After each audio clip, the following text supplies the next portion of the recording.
Hello friends, જય શ્રી કૃષ્ણ। આજે આપણે બનાવીશું વધેલા પાવમાંથી તેના મસાલા પાવ। એના માટે આપણે 1 વાટકા જેટલા ટમેટા સુધારીને લીધા છે, 5 થી 6 લીલા મરચાં સુધારીને લીધા છે, 1 વાટકા જેટલી ડુંગળી અને આપણા બધા જ રેગ્યુલર મસાલા। આપણે મસાલા પાવનો વઘાર કરવા માટે સૌપ્રથમ આપણે કઢાઈમાં તેલ લઈશું।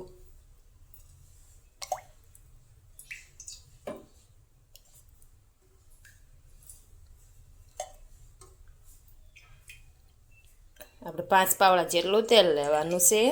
હવે આપણે તેને ગરમ કરવા મૂકીશું। 1 ચમચી રાઈ આપણું તેલ ગરમ થઈ ગયું છે તો તેમાં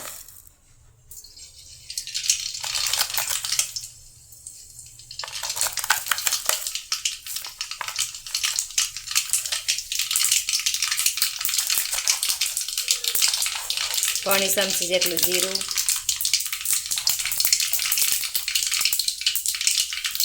અડધી ચમચી હિંગ,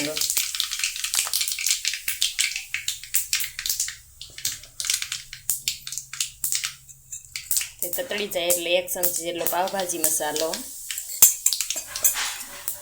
હવે આપણે તેમાં ડુંગળી નાખી દઈશું।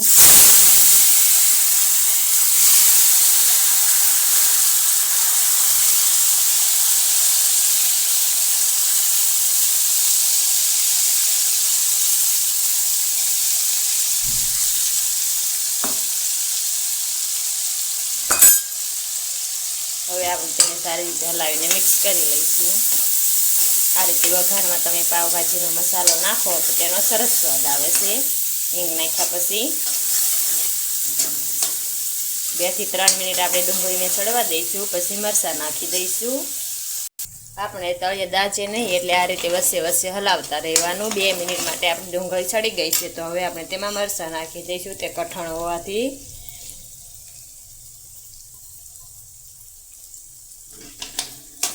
તમે કેપ્સિકમનો પણ ઉપયોગ કરી શકો છો મરચાંની જગ્યાએ।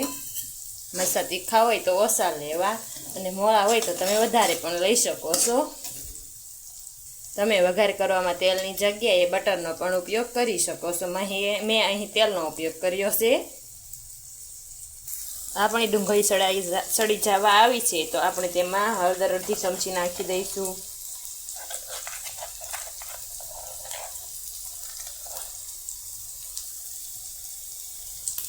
મીઠું તમે સ્વાદ અનુસાર નાખી શકો છો।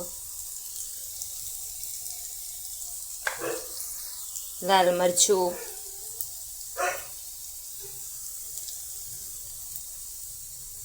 પણ તમે જે પ્રમાણે તીખું ખાતો હોય એ પ્રમાણે નાખવું। પછી તેને સારી રીતે હલાવીને મિક્સ કરી લેવું। મીડિયમ ગેસ પર તેને સેજવાર રહેવા દઈ। હવે આપણે તેમાં ટમેટાં નાખી દઈશું।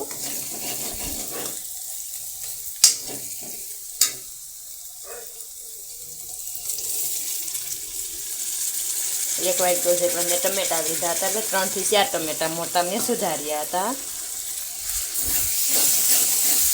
તેને સારી રીતે હલાવીને મિક્સ કરી લઈશું। હવે આપણે ટમેટાને સડવા દઈશું થોડી વાર માટે। આપણે આ રીતે ટમેટાને સડવા દેવાના છે। તેને વચ્ચે વચ્ચે હલાવતા રહેવાનું છે। તેમાં સહેજ પાણી નાખી તેને ધીમા ગેસ પર સડવા દેવાના છે।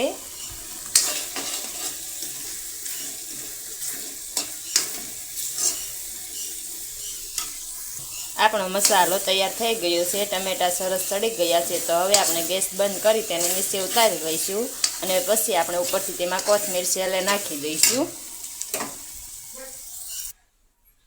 આપણા મસાલો તૈયાર થઈ ગયો છે। હવે આપણે પાવને આ રીતે વચ્ચેથી કાપી લઈશું ચાકુ વડે। આ રીતે 2 ભાગ થાય એમ તમે જોઈ શકો છો। બધા પાવ આ રીતે કાપી લેવાના। આપણે પાવને શેકવા એક તવી લઈ તેમાં આ રીતે બટર નાખીશું।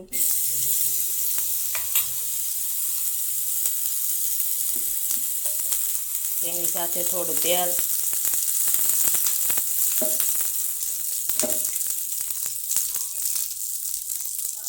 તેમાં થોડો પાવભાજીનો મસાલો, મીડિયમ ગેસ પર। હવે આપણે જે પાવના 2 ભાગ કર્યા હતા તેને આ રીતે તેમાં શેકી લઈશું। આપણે હવે તેને પલટાવી લઈશું હાથેથી આ રીતે આપણે પાવને શેકી લેવાના। આપણા પાવ શેકાઈ ગયા છે, તેને પલટાવીને પણ મીડિયમ ગેસ કરી લઈશું। હવે આપણે જે મસાલો વઘારીને બનાવ્યો હતો તે આ રીતે પાવની વચ્ચે મૂકી દઈશું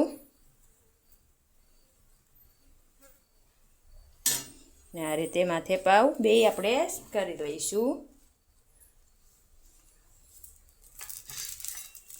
હવે આપણે પાવને આ રીતે નીચે ઉતારી લઈશું। આપણે થાળીમાં તેને ઉતારી લેવાના છે। આપણે પાવ ઉતાર્યા તેની ઉપર આ રીતે થોડો મસાલો નાખીશું।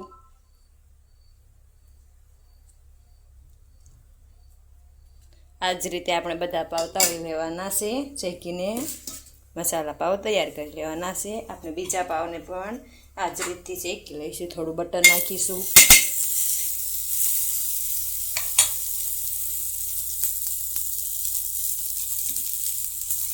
એની સાથે થોડું તેલ નાખીશું,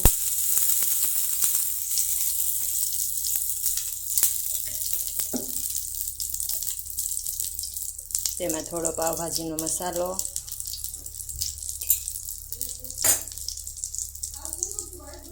હવે આપણે પાવને શેકી લઈશું આ રીતે।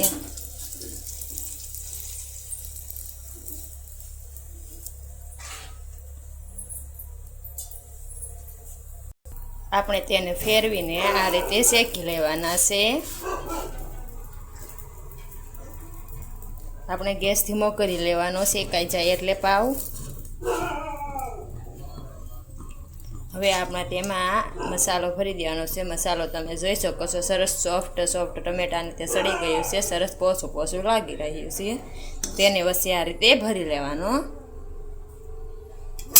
પછી તેને બંધ કરી દેવાનું ને આપણે તેને ઉપર પણ થોડોક આ રીતે મસાલો મૂકી દેવાનો અને તેને ઉતારી લઈશું। આપણા પાવ આપણે શેકીને ઉતારી લીધા છે, તમે જોઈ શકો છો। તો હવે આપણે તેની ઉપર થોડીક સેવ નાખી દઈશું આ રીતે। તમે તે મસાલામાં પણ નાખી શકો છો।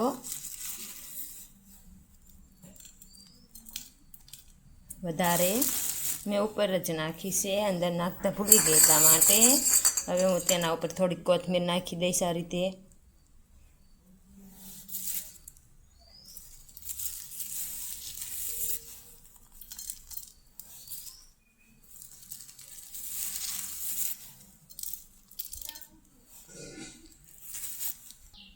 આપણા મસાલા પાવ બનીને તૈયાર છે, તમે જોઈ શકો છો। ઉપરથી મેં અહીં કોથમીરને મૂકી દીધી છે, તેની પાંદડીને તમે જે પ્રમાણે કોથમીર ખાતા હોય તે પ્રમાણે નાખવી અને મીઠું સ્વાદ અનુસાર ને મરચું પણ તમે જે પ્રમાણે તીખું ખાતા હોય એ પ્રમાણે। આવી જ અવનવી વાનગીઓ જોવા માટે મારી ચેનલ રસોઈનો કરિયાવર ને લાઇક, શેર અને સબસ્ક્રાઈબ કરી લેજો।